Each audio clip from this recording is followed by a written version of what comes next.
Mes chers compatriotes, à l'aube de ce grand débat que j'ai voulu pour apaiser les esprits, de ce grand débat que j'ai voulu pour calmer la situation dans notre pays, je voulais d'abord vous dire toute ma confiance.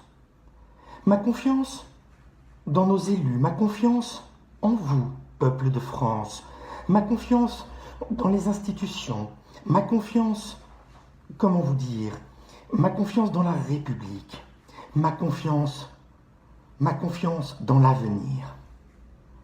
La France est un grand pays. La France est un grand peuple. Nous avons une histoire, tellement de choses à construire encore. Je sais que vous ne m'appréciez plus. Mais pourtant, ne m'avez-vous pas élu? Le suffrage universel a permis mon avènement, mon arrivée au pouvoir. Je voudrais être un grand président. Je voudrais être le plus grand des présidents. Alors bien sûr, d'aucuns me disent que je suis trop jeune. D'aucuns disent même que je ne suis qu'un gamin incapable de tenir les rênes du pouvoir. Et pourtant, ce pouvoir, je l'aime tant. Brigitte et moi, votre couple présidentiel, pensons pour vous. Nous agissons pour vous. Nous vous aimons. Nous vous aimons tellement. Alors, ce grand débat, je l'ai voulu sincère. Je voudrais qu'il tourne autour de 4 grands sujets principaux. Je ne vais pas vous les répéter ici, je ne suis pas sûr d'ailleurs de bien m'en souvenir. Vous n'ignorez pas, vous imaginez que je n'ai pas écrit moi-même cette lettre. Je l'ai lue, je l'ai apprise, mais je crois dans tout ce qu'elle vous dit. Mes chers compatriotes, il va falloir se remonter les manches.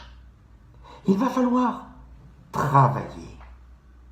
Alors, oui, bien sûr, il y a des inégalités dans notre pays. Bien sûr, il y a de l'évasion fiscale.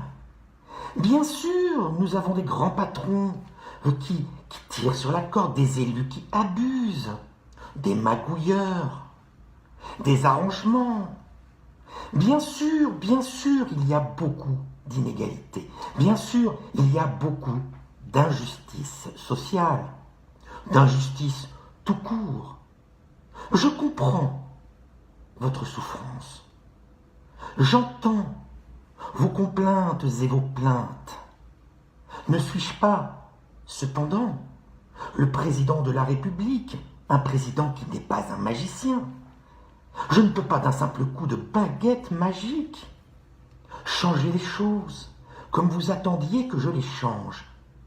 Oui, c'est vrai, comme j'ai dit aussi, que je les changerai, mais tous les candidats aux élections présidentielles promettent. Ils vous disent ce que vous avez envie d'entendre. Ils vous disent les choses pour vous rassurer, vous calmer, vous endormir aussi, bien évidemment. Je ne suis pas le seul, alors pourquoi suis-je le seul à susciter un tel déferlement de haine? Mes chers compatriotes, malgré tout et en dépit de tout ce qu'il se passe aujourd'hui, sachez que je vous aime.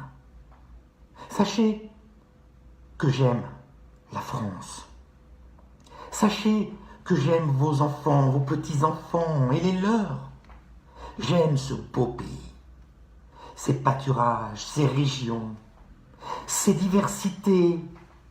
Si vous saviez comme j'aime tout cela, si vous saviez comme je suis sincère quand je vous dis que je vous aime. Ce discours qui vient du cœur, je l'ai imaginé à Saint-Tropez, quand je suis parti dans ce petit village du sud de la France, ce petit village pittoresque, ce petit port, Saint-Tropez.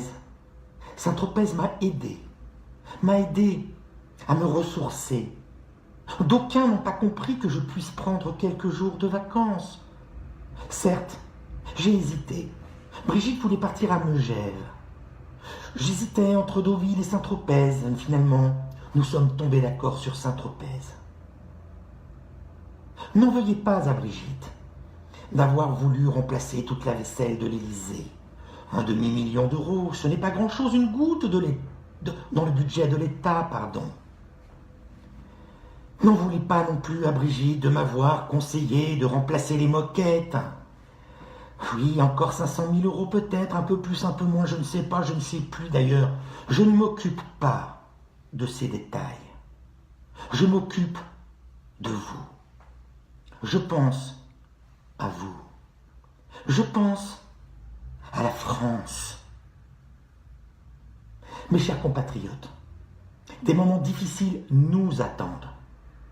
Plus exactement, vous attendent. C'est vrai que nous les élus, nous ne sommes pas si mal lotis que ça. C'est vrai que le budget de l'Assemblée nationale augmente tous les ans. D'aucuns pensent que les sénateurs ne servent à rien, ou si peu, que nous avons trop de fonctionnaires, que la fonction publique est très mal organisée, que nous dilapidons, jetons l'argent par les fenêtres, et peut-être. Et alors? Je ne suis pas le premier, je ne serai pas le dernier. Mes chers compatriotes, comprenez-nous, la tâche n'est pas aisée. Diriger, j'allais dire diviser, oui c'est vrai, je divise, je dirige et je divise, je ne sais plus. L'un ne va sans doute pas sans l'autre. Diviser pour régner. Et je voulais terminer cette allocution sur ce mot régner. Mes chers compatriotes, les Françaises et les Français ont besoin d'un monarque. Ils ont toujours eu besoin d'un monarque et j'incarne ce monarque avec foi, avec détermination et avec confiance dans votre travail et dans votre sens des responsabilités. Mes chers compatriotes, je vous aime. Sachez que je vous aime. Brigitte et moi vous aimons. Ne l'oubliez pas. Allez, vive la République